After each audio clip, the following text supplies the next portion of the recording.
You know, art takes many forms, yet it all starts with an idea or concept from inside the artist's mind. Welcome to Inside the Artist's Mind. I'm your host, Trey Goodman. On each episode, we meet Valley artists to find out what they do and why they do it. On today's show, we'll learn what it takes to do improvisational comedy. But before that, let's visit with goldsmith Catherine Garrigan. I met up with Catherine at her Phoenix studio, working on yet another piece of original jewelry. So Catherine Garrigan, welcome to Inside the Artist's Mind. Thanks so much for allowing us into your studio today. Absolutely. Thanks for being here. Now, I understand you're a goldsmith. I had not heard that term before. What is a goldsmith? It's based on the metal that you use the most. So if you're... So like a silversmith? Same type of a... Exactly. And you're a goldsmith? I'm a master goldsmith, which means you either have a master's degree, fine art degree, or you have the man-hours equivalent to that. Well, let's talk about what got you started into doing jewelry anyway. I worked for a woman who did beadwork, and so she taught me that. I learned that really quickly, and then I needed something more. So I took the summer class, a beginning metalsmithing class. Now, where was this at? University of Arizona. So just from making beads, then you went into, is that sort of a natural progression? I mean, I think it is a natural progression if that's what you're looking for. You know, if you want to move beyond it, yes. Well, let's talk about the process of your jewelry. We're going to be looking at your work today as we talk, okay. And it's really interesting. It's Thank very you. intricate. Yes. And can you kind of sort of explain the process? Does someone come in and give you an idea, or how does it work? Well, I showed you a necklace earlier. That was a commission piece. He gave me the shell, wanted a pendant necklace, but from there it was up to me what I wanted to do with it. I talked to them a lot, find out what they like, a little bit about them. He likes the beach, and that's where kind of the swirl from the shape of the pendant came from, and the inlay that I did, the gold inlay. But that's all your idea. That's right? all mine. I mean, they just said, here's a shell, do something with it. And tell me a little bit. I ask a lot of questions, you know, to get information about what they like and what they're about. So are you trying to create jewelry that's reflective of their personality then? Yes, if it's a commission piece, absolutely. Yeah. If it's out of my head and going into a gallery or something like that, then that's a different process. And what process is that? That's just out of my head. So I get a lot of ideas, especially once I'm into a piece.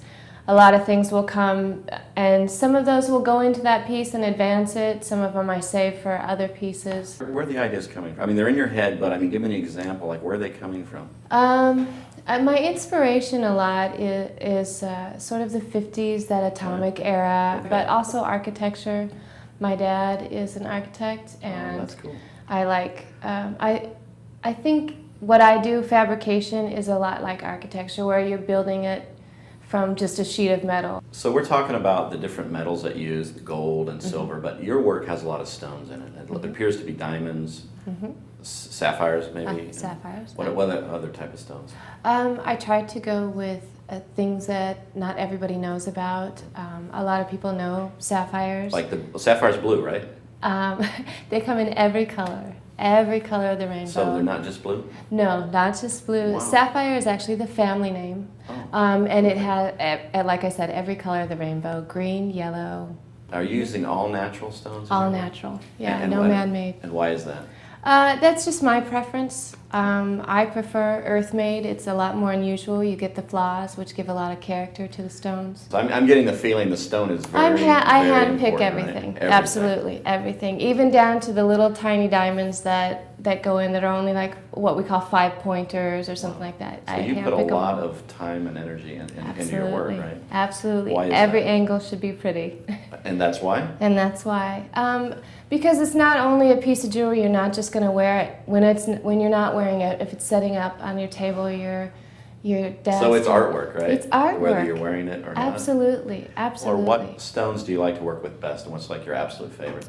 I like to have a base of silver. The piece is majority made out of silver, and then I marry metals, which means I basically cut a groove, cut all the way through, and put in whatever other gold or other metal that I want. There's a couple different reasons I do that. One is pattern and design, but the other thing is silver tarnishes at a different rate than gold does. So when you get the brand new piece and it's all shiny, you can't usually see the patterns that I put in. But as you wear it, it's gonna tarnish and change with you. How and much so time how much time for an average piece? Are we talking? It sounds like a lot of work goes into one piece, a lot of right? time. How do you know when it's finished? But I get ideas throughout the whole process. Right. As I'm getting closer, the ideas they slow down a little bit because I know I'm kind of getting to the point where there's no return anyway. I can't go back and change things after a certain point. So that sort of is going to tell me when it's done too. But What shapes and colors excite you? blues and greens right now are where I'm at. It changes. But blue, green, any of the purple, mixing purple and yellow in with the blue and green too. Those are my What about colors certain right now. shapes at all, or?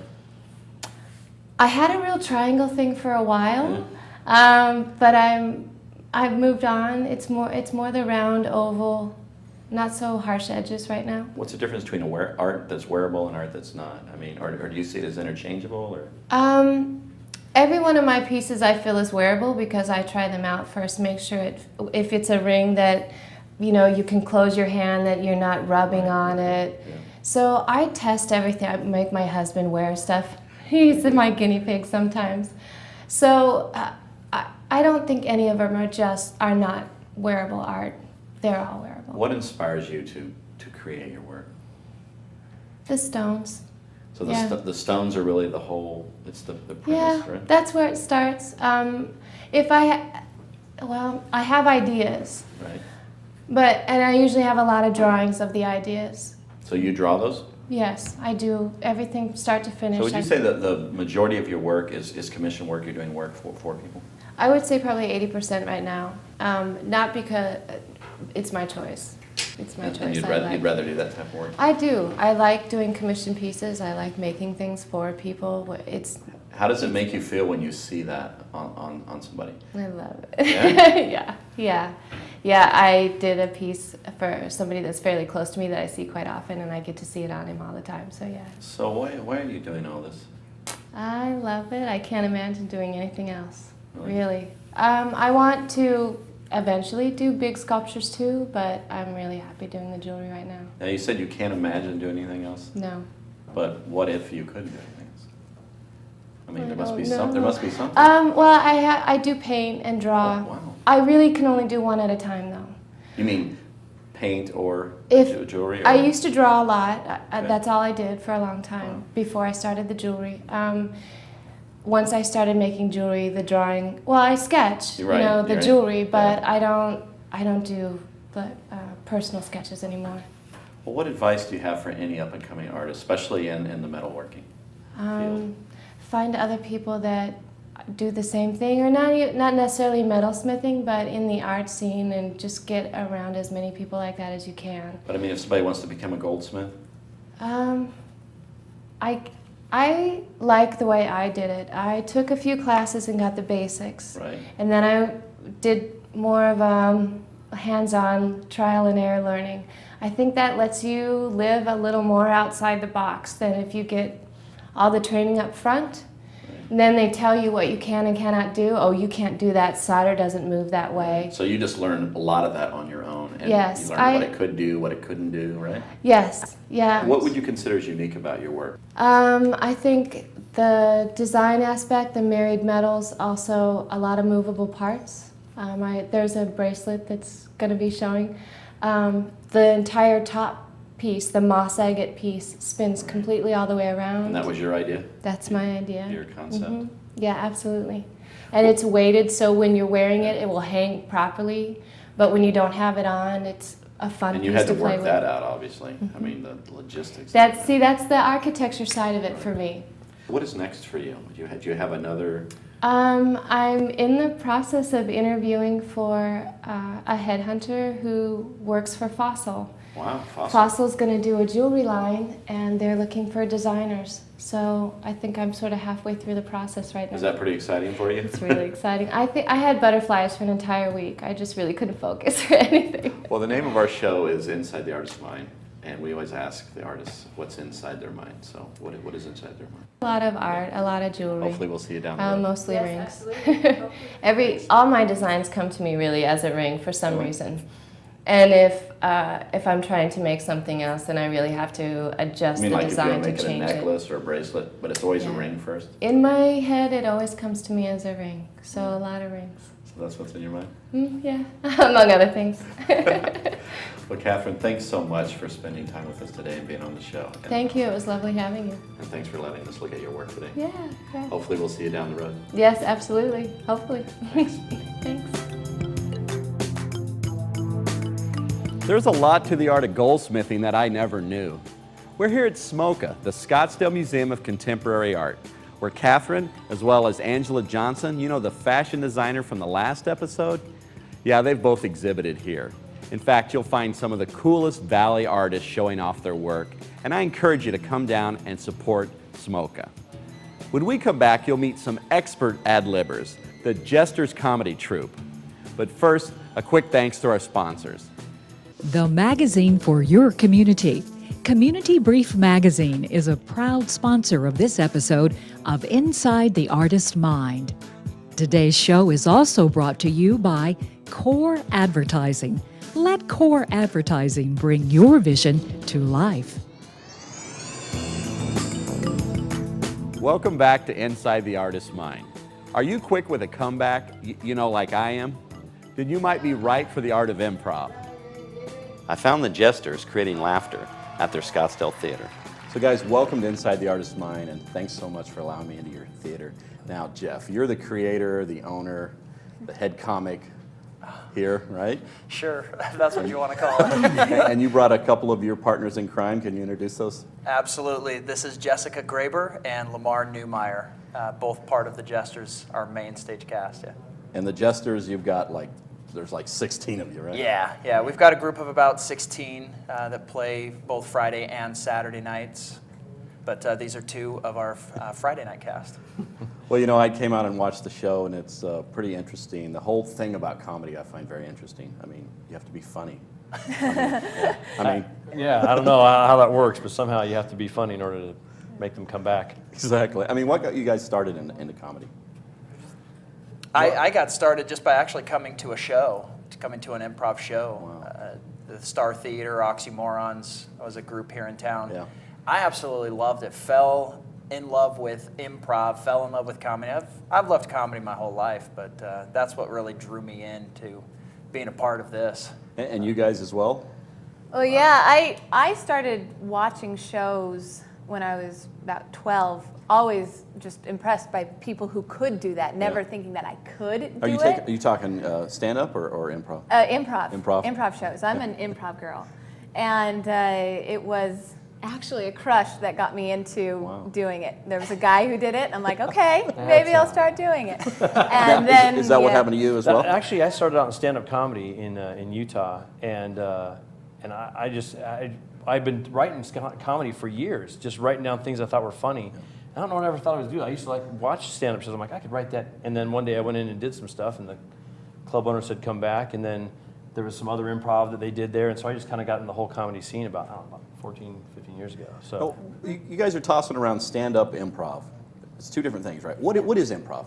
Well, improv is just made up on the spot. There's nothing rehearsed, nothing scripted.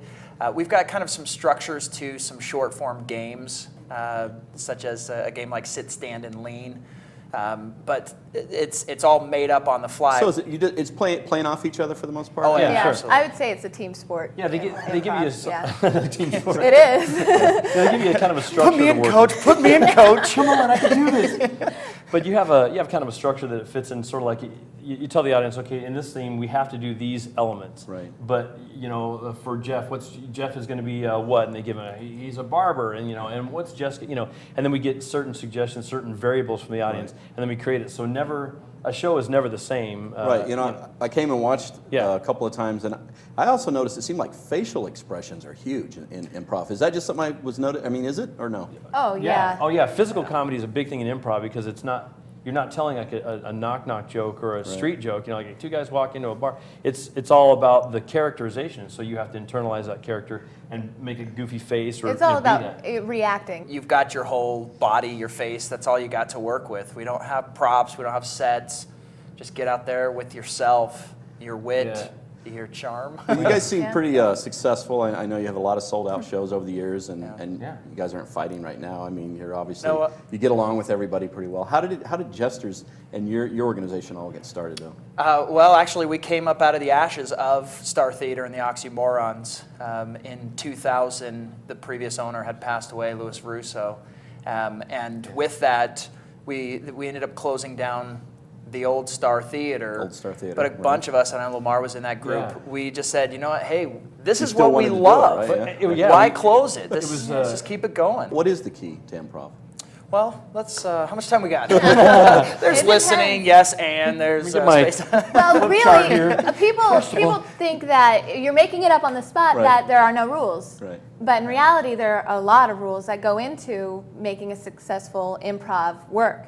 And we have a very dedicated director in teaching us how to make it work. Rather than fighting the flow, you need to learn how to take the energy that you get and channel that into whatever else it is. You know, I noticed that you guys do warm-ups before. Yeah. Oh, And there's a yeah. lot of energy involved. Right. Yeah, Yeah. it's getting. So what's that all about? Yeah, well, you got to get your energy up. You got to get the blood flowing. If you hit the stage and you've just been sitting down, relaxing, you're not going to hit the stage with energy. You're not going Right. to hit the stage with Because personality. I know you guys were charisma. doing sort of like deals where you had to be real sharp. Oh, yeah. Reacting. Well, it's also a team building. Back to the team analogy. Yeah. See, We're- but we're Go team. connecting. We're connecting. We're getting our minds, connected and sharp. And I'm a big believer in warm-ups. Oh, Yeah, some of the warm-ups we have are things that you have to watch. You have to watch not only what's going on right here, but other things, so that people are throwing stuff at you, and you have to be able to keep those things going. It's like juggling, Right, yeah, and that's I part of it noticed is that you have to be able to work with the whole team, not just this person here. You got to work with the person that's behind you that you don't know exactly what they're doing, but you got to Right.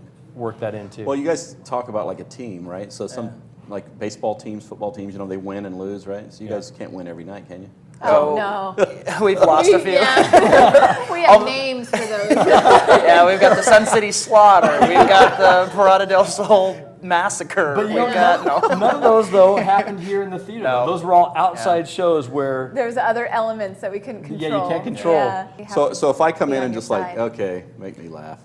That's Yeah. not so good. And That's we've- what you do when you go see stand-up. That is. That's the difference. Well, hey, I paid my $30, right? Yeah. Make me laugh. In fact, don't you think the crowd's insatiable? It's like I don't want to laugh just once. I need to like laugh and Yeah. then laugh and laugh laugh again. and Yeah, laugh. but it's a residual thing though. It comes back. I've said this in stand-up before. I'm like, hey, this is your $10, people. You can either laugh or not laugh, but I'm still going to get paid. So play along with the Nice. joke. But, it's really kind nice. of. But no, it's true. If some crowds are tougher with you and they give you stupid suggestions, like they're trying to trip you up rather than play the game with you, and they'll give you something stupid, then you're like, well. What do you want me to do with that? So we do our best, but that's when you disconnect with the audience. But that happens so rarely, you'd be surprised. In improv, there's a huge difference between improv and stand-up, as we've said before, but also in terms of the audience expectations. Yeah. A lot of people that come to see an improv show, they just don't know what to expect. I mean, we don't even know what to expect. But when you go to a stand-up, Yeah. you know that person has rehearsed Right. and that they have gotten to the level where they think that they're funny. Right. Whereas if the audience is saying, all right, well, do a scene about Walmart, Right. and then they know that we're making it up on the spot. Okay. They're There's seeing it a with little bit of different a eyes. leeway Yeah. there, Yeah. and so the comedy is, I think, a little bit richer in that They'll aspect. give you the benefit so, of the doubt on yeah. that sometimes. And I So- think back to the format, we're pretty fast-paced shifting from one scene Yeah, to the I next. agree when I came And to watch it. It moves. It just moves, keeps and that moving. helps the audience stay with you, because we're changing around every. Is there every any few minutes. pressure about, you guys got to be funny on command, like 8 p.m. it's time to be funny. Oh my gosh, yes. Yeah. She sweats. I do. I'm pathetic. It's like a waterfall over here. Can I get a towel?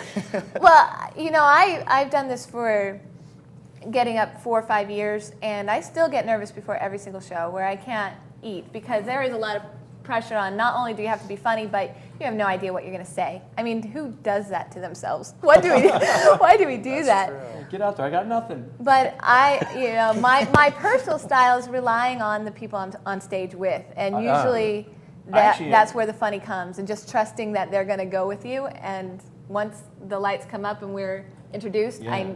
I'm cool. I personally am way less nervous, or way more nervous when I do stand up versus this, because I know I got a team with me. Yeah. When I got to go out stand up, it's just me, and if I don't get them in the first 3 minutes, I'm like, oh man, it's gonna be a long show. What tips do you guys have for somebody who thinks they're funny and they want to maybe either get into improv or stand up or something? Take a class. The first thing, one of the things that I teach the students, and one of the first things that I even tell them, they walk in the door, hey, welcome, glad you're here taking the classes. From this moment on, don't be funny. What? I'm not expecting you to be. serious? Oh, Yeah. absolutely. Don't be funny? Don't be funny. I could Don't- probably do that. You could. See, look, you're doing good right now. You're on. This Friday, you're with us. Don't try to be funny, because Okay. if you've ever been around somebody who tries to be funny, You're forcing it. and you're just like, oh my word, stop trying to be funny. This is, ugh. When you get to those people where it's trying to be funny, then you know that it's not natural. Okay. So in telling my students, hey, don't try to be funny. The funny happens. The whole thing about this is we're just relaxed. We're having a good time. We're bantering, and the Well, comedy. I got happens. 3 comics here, though. I mean, you guys are going to be funny, right? No, I have to tell you, my background's acting. I'm not. I would not. Well, say you know I'm a what? And you're comic, not that funny. See, there it is. But I cry on the inside at night. But yeah, it all comes with reacting, and we talked about, oh, you're a comic, say a joke, and I'm the worst person to say that to because I don't know any jokes. I'm funny in situations, and She's a sitcom. and things like that. I'll wait for that. I'll wait for that situation. I'm a Seinfeld. Yeah. Hey, what would you guys do if you couldn't do comedy? What would you do? Host a Drive TV a lot of show. people crazy. Yeah? Host a TV Host a TV show. All right. show. Change my mind. It's 1-1. Good night, folks. Scoreboard is. And you? I would probably drive truck. Drive truck, not a truck. Or truck I would drive truck. Just so you can talk on the CV. Breaker 19. I'm funny. Isn't that fun? Nobody knows where I'm at. No. Well, people don't know that we have jobs. I do not. I do Except for not. him and for him. Well, this When is you your say job. we, you mean you.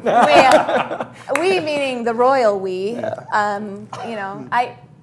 Yeah. Actually, all of our performers, minus a couple, and their day jobs is acting or, stand up or whatever. Most of our performers have day jobs, and they come and do Don't this quit your at day night. job, right? Exactly. yeah. Well, it's Phoenix. Don't quit it's yours. not like you can. All right. We need some more support for the arts in Phoenix. Hello, people. Can we get some donations? Well, what makes people funny? Being themselves, I would say. Yeah. I'd So say- just their personality as it comes out? Oh, yeah. Yeah. Going back to. You think I have a shot at it? Yeah, absolutely. Sure. One of the first thing, as the producer and director of what we do here, the one thing that I'm looking for, actually the first thing that I look for, you said comics, comedy, all that. That's actually not the first thing I look for. That's the number 3. The first thing that I look for in terms of finding performers for our show, commitment to choice. Can you commit to a character, to an accent, Right. to this scene without breaking that fourth wall, without breaking character? I'm this guy and you know what, never mind.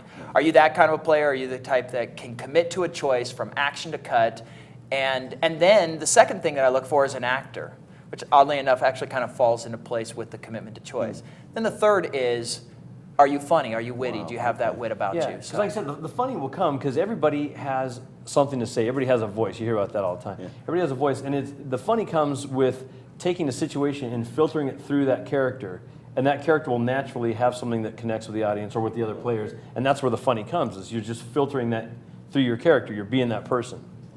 Well, the name of our show, Inside the Artist's Mind. So we always ask, what's inside your mind. So let's just go down the road. What's inside your mind? Wow. It's deep, it's dark, it's ugly. I wouldn't go there alone at night myself, but, sorry, I didn't mean to.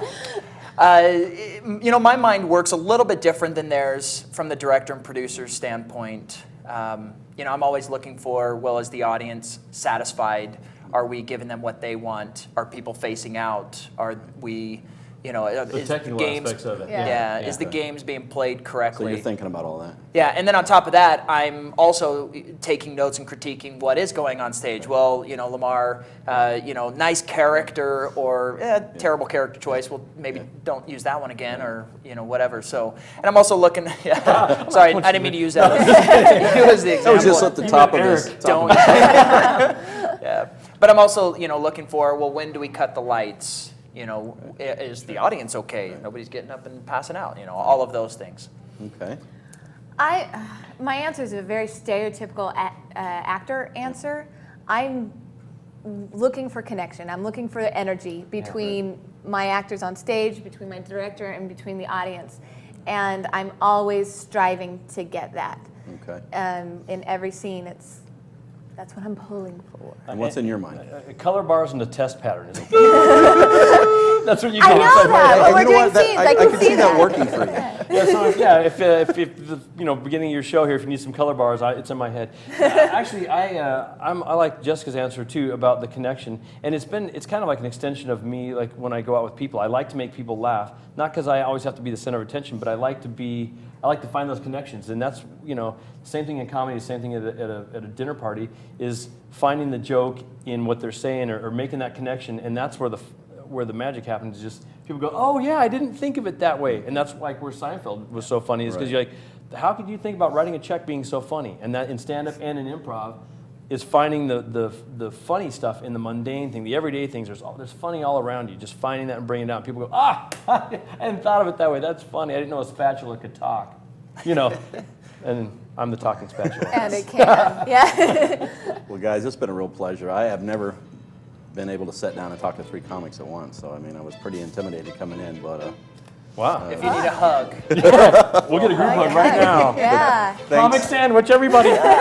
Thanks so much for being on Inside the Artist's Mind, and hopefully we'll catch up with you guys down the road to see what you're up to later. Please, yeah. Thank you. Thanks for having us.